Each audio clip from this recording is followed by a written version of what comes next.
My relationship with money began somewhat philosophically with a fair amount of clarity that money was not uh, the most important goal. And this began a certain amount of fight with the ongoing experience or message coming back to me that money is more important than a variety of other things.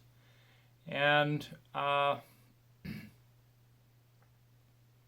it is, of course, one of the paradoxes of reality that what we disrespect and dishonor or don't acknowledge is violated in a certain way or suppressed or invisible.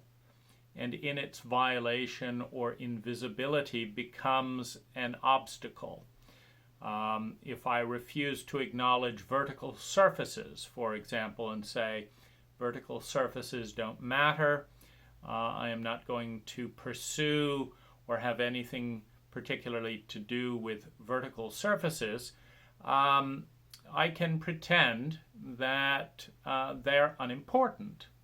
As such, I can walk into various walls, banging up my nose and hitting periodic roadblocks until I acknowledge that while vertical walls may not be the most important things, they are important enough to observe, to understand, and to navigate successfully around.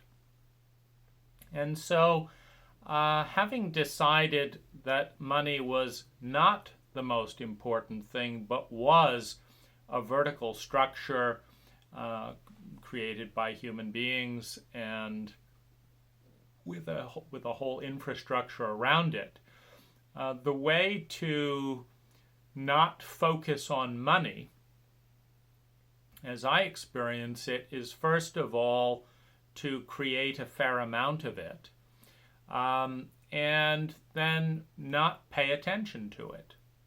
And so, for example, in the migration from having, nobody wants to balance a checkbook and have, or not balance a checkbook and have various angry people contacting and saying, why didn't my check clear?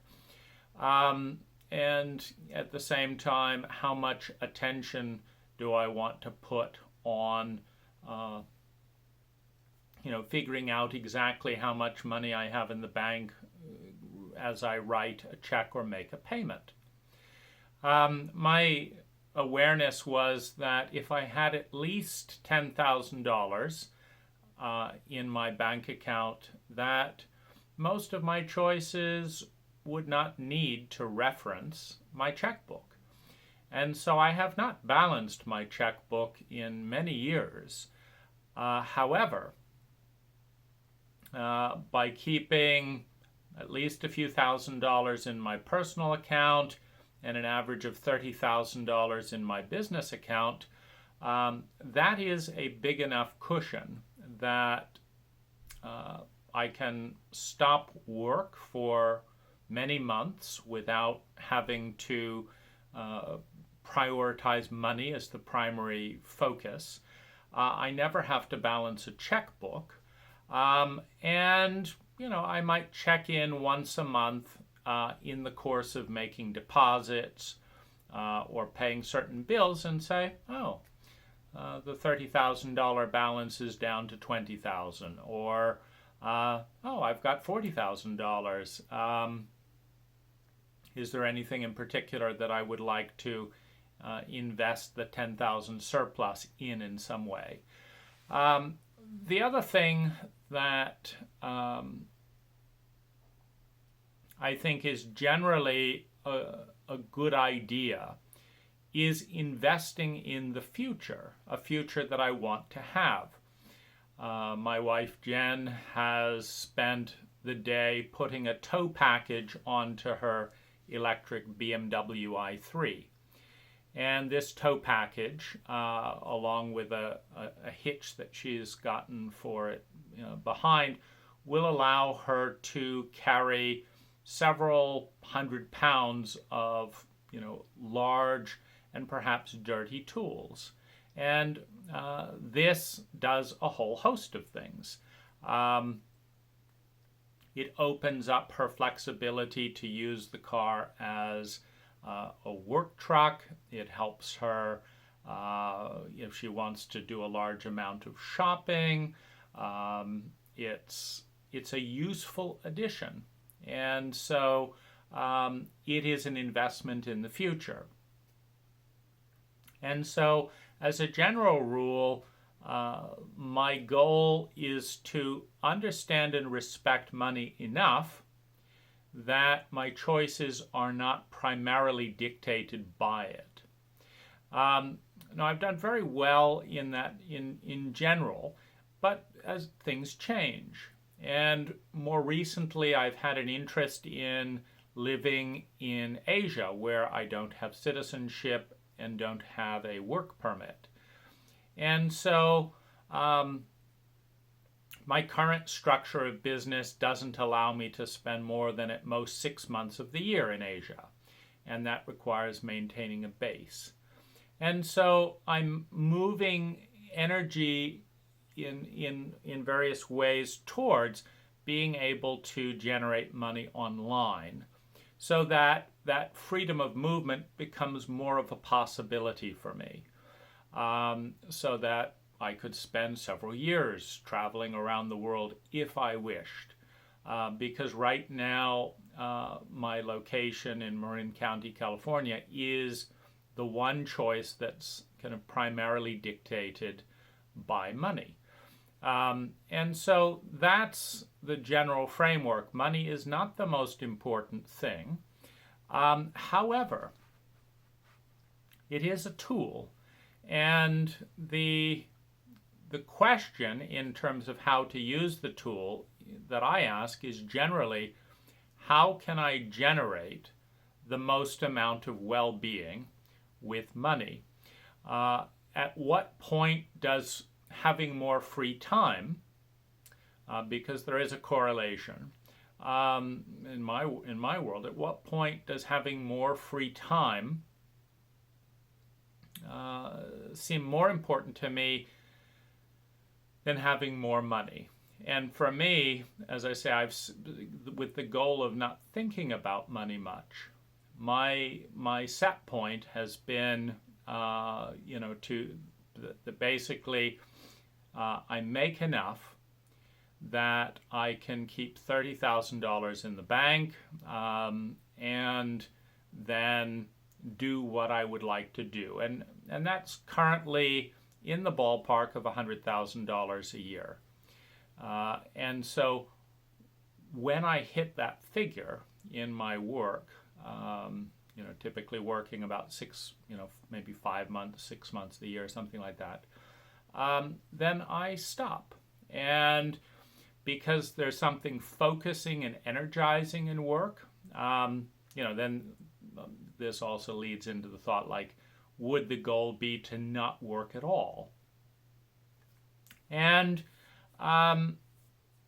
in my experiments of taking time off work, I find that if I go 3 months without doing anything of a kind of a structured work-like nature, I don't appreciate the sense of freedom, rather I get lost in it.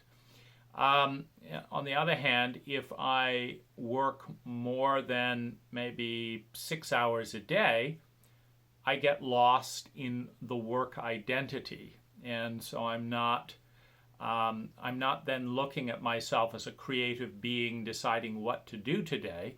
I'm looking at myself as a how can I get things done, how can I get things done doer, and I'm not really open to other impulses.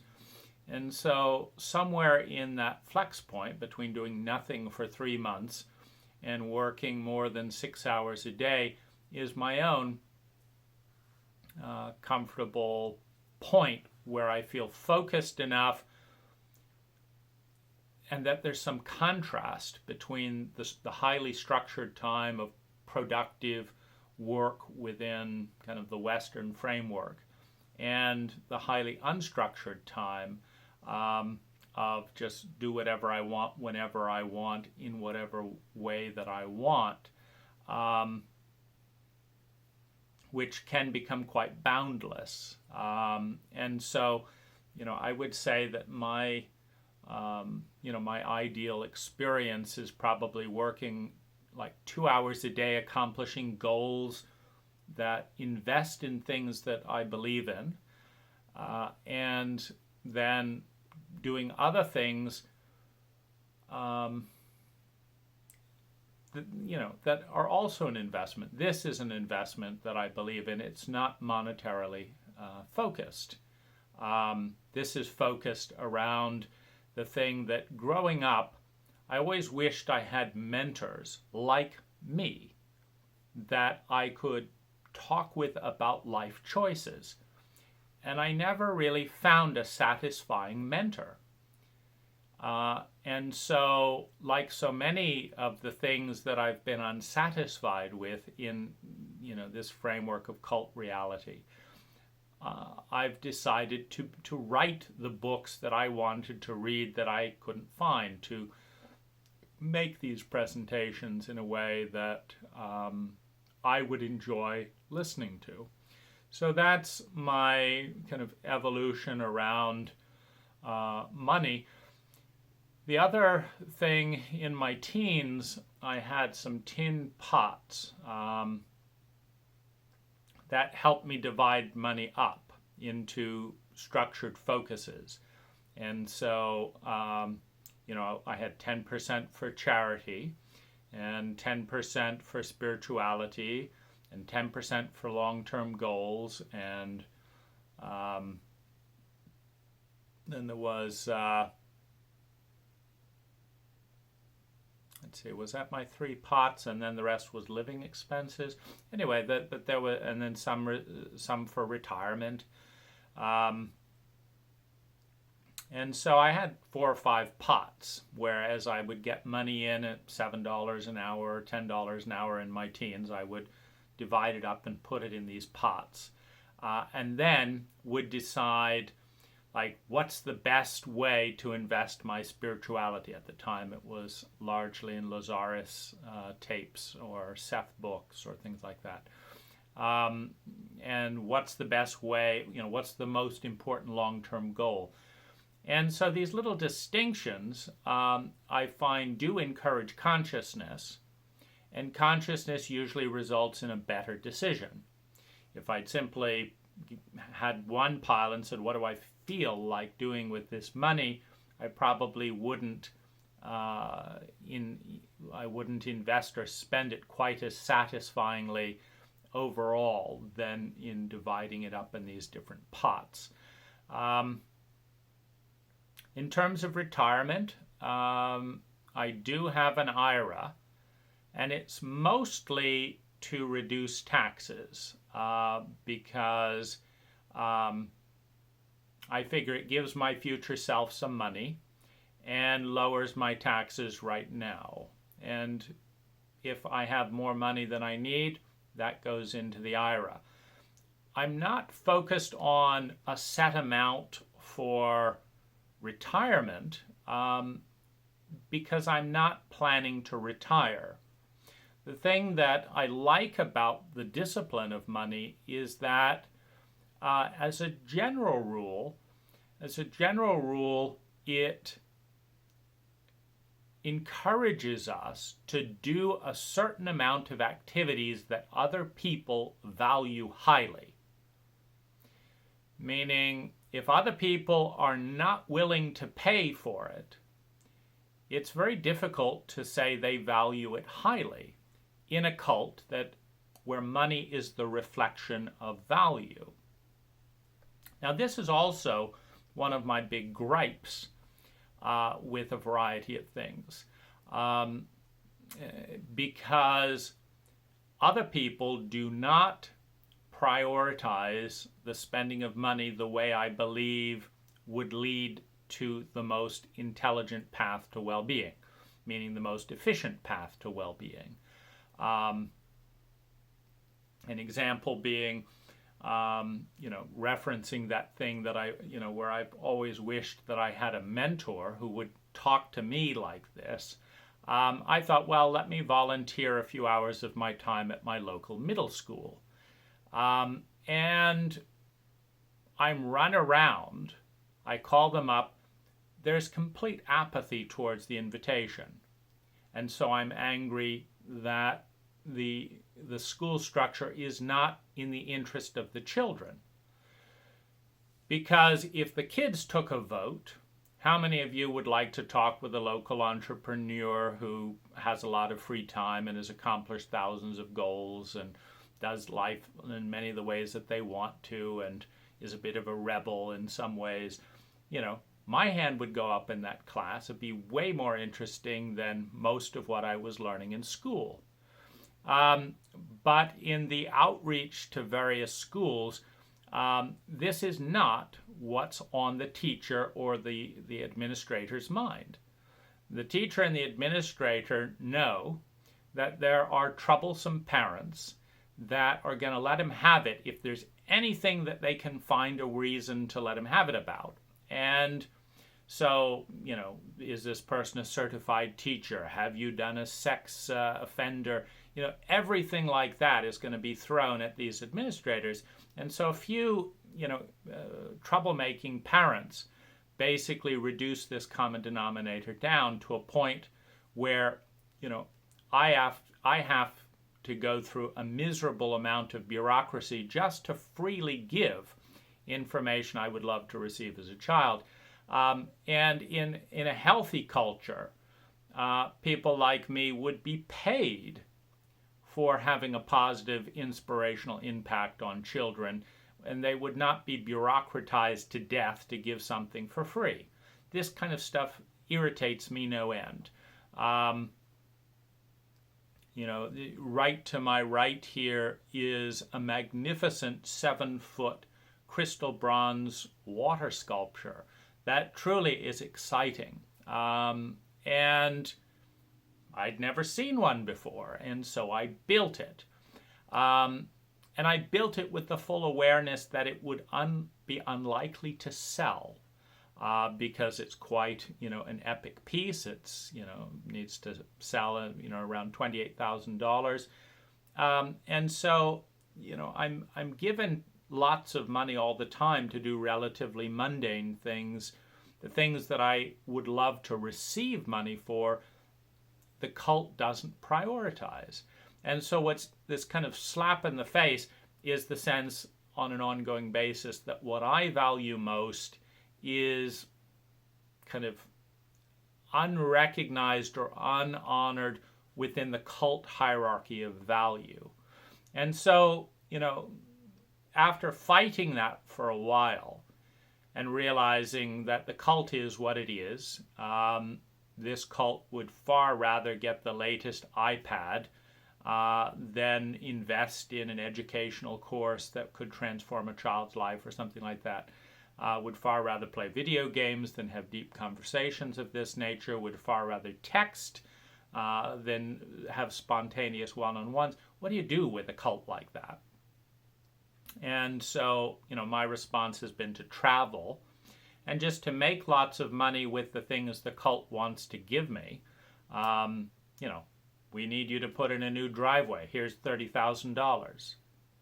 Well, your driveway isn't that bad, but you have nothing inspirational in your house. How about some beautiful art? No, we don't want that.